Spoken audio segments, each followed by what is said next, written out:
To turn on Bixby on a Samsung A36 5G, you will have to start by opening Settings. Next, you will have to scroll down and you have to navigate into some advanced features. Open Bixby. Now click Continue, just right here. And as you can see right now, you can find a lot of options about Bixby.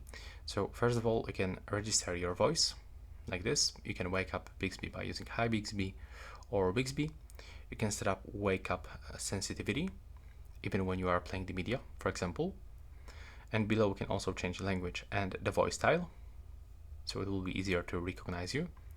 Here you can find sound feedback of Bixby. You can even use Bixby while locked. And here some other settings, just right here. And now, as you can see, that's how you can actually use Bixby on your Samsung.